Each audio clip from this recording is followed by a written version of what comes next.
Aujourd'hui, on va parler d'une maladie dont beaucoup de femmes souffrent sans vraiment le savoir, le lipœdème. Peut-être que tu en as déjà entendu parler, ou peut-être pas. Et c'est normal, parce que même certains médecins confondent ça avec de l'obésité ou simplement du gras en trop. Mais en réalité, le lipœdème, c'est une maladie chronique du tissu adipeux. Le mot lipœdème, ça vient de deux mots grecs. Lipos, qui veut dire graisse, et œdéma, qui veut dire gonflement ou œdème. Donc littéralement, ça veut dire gonflement de graisse. Mais attention, parce que ce n'est pas juste de la graisse qu'on a en trop, parce qu'on ne fait pas de sport ou qu'on mange mal. Il s'agit plutôt d'un déséquilibre dans la répartition des graisses dans le corps, notamment au niveau des jambes, des hanches et parfois des bras. C'est comme si ton corps décidait de stocker de la graisse, mais pas de manière équilibrée. Un peu comme si tu avais une boîte de rangement et que d'un côté, il y avait tout le contenu et de l'autre, rien.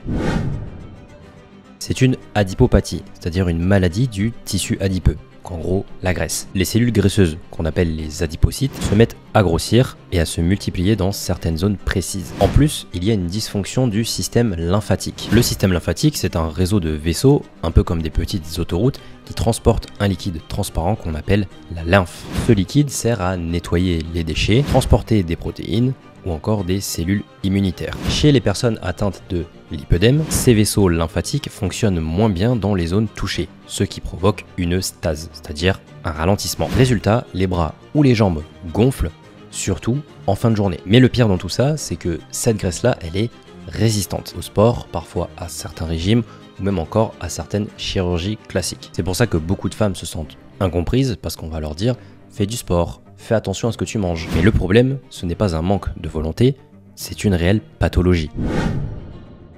Maintenant, comment savoir si c'est réellement du lipœdème ou si ce n'est pas de la graisse normale? Voici les principaux signes cliniques. Déjà la symétrie, c'est-à-dire que les deux jambes sont touchées de la même façon, il n'y en a pas une plus grosse que l'autre. Deuxième signe clinique, on va retrouver une disproportion, c'est-à-dire que le haut du corps va paraître fin, mais par contre le bas beaucoup plus imposant. Troisième point, on va retrouver des douleurs. Ce n'est pas juste esthétique. Le lipœdème fait mal. Les tissus sont sensibles au toucher, comme si tu avais des bleus. Quatrième point, c'est une facilité à avoir des hématomes. C'est-à-dire que le moindre petit contact physique va te créer un hématome et donc un bleu. Et cinquième point qui pose beaucoup de problèmes, c'est une résistance à la perte de gras. Tu peux maigrir du visage, du ventre, mais pas de tes jambes. Cependant, les pieds et les mains, eux, sont épargnés.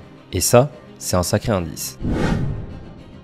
Les médecins classent les lipœdèmes en différents stades. Le stade 1, tu vas retrouver une peau qui va être lisse, mais au toucher, tu vas sentir des petits nodules un petit peu comme des billes. Le stade 2, la peau devient irrégulière, avec des vagues un peu comme de la cellulite, mais en plus dur. Le stade 3, la graisse va venir former de gros amas, et là, ça va vraiment venir déformer tes membres, bras et jambes. Le stade 4, et là on parle de lipolymphœdème, c'est quand le lipœdème s'accompagne d'un vrai lymphodème, c'est-à-dire une accumulation de lymphe.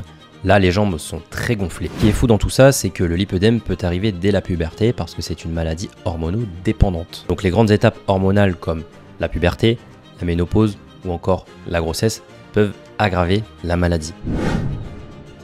La vérité, c'est qu'on ne connaît pas encore toutes les causes exactes du lipœdème. Mais les chercheurs ont identifié plusieurs pistes. Facteurs génétiques, c'est-à-dire que beaucoup de femmes qui sont atteintes de lipœdème ont une mère ou une grand-mère qui était également atteinte. Des facteurs hormonaux avec notamment les œstrogènes qui pourraient effectivement jouer un rôle clé dans le lipœdème. Également une inflammation chronique. Les adipocytes du lipœdème ne sont pas seulement plus gros, ils libèrent aussi des substances inflammatoires qui aggravent la douleur et la rétention d'eau. Donc ce n'est pas qu'une question de mauvaise hygiène de vie, c'est vraiment une maladie biologique.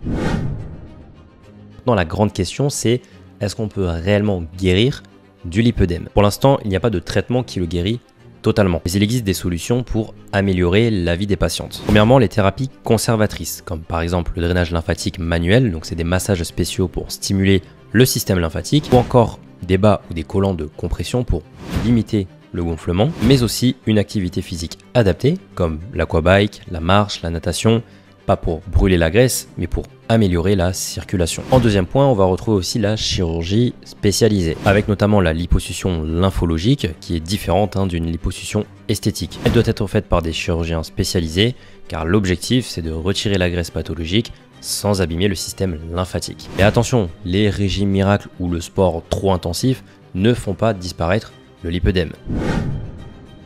Pour résumer, le lipœdème, ce n'est pas juste du gras. C'est une maladie chronique du tissu adipeux influencée par les hormones et la génétique qui touche surtout les femmes. Et la meilleure arme contre cette maladie, c'est avant tout l'information. Parce que plus on en parle, plus les patientes seront diagnostiquées tôt et mieux elles pourront être prises en charge. Alors si tu connais quelqu'un qui souffre de jambes lourdes, douloureuses, qui gonflent facilement, partage-lui cette vidéo. Ça peut vraiment changer sa vie. Si tu t'es reconnu dans ce que je viens d'expliquer, sache une chose importante. La transformation physique est possible, même avec un lipœdème. Mais pour ça, il faut d'abord comprendre qu'est-ce qui se passe réellement dans ton corps. Et c'est pour cette raison que je t'offre une consultation personnalisée. Pendant cet appel, on verra ensemble si tes difficultés viennent vraiment du lipœdème, comment adapter ton alimentation et ton entraînement, et surtout comment construire un plan réaliste pour transformer ton corps dans le bon sens et non te battre contre lui. Le lien est juste sous cette vidéo, donc n'hésite pas à réserver directement ton créneau. La transformation commence le jour où tu décides d'agir avec les bonnes informations. Et ce jour, c'est peut-être aujourd'hui. Profite de cette opportunité et on se revoit très vite.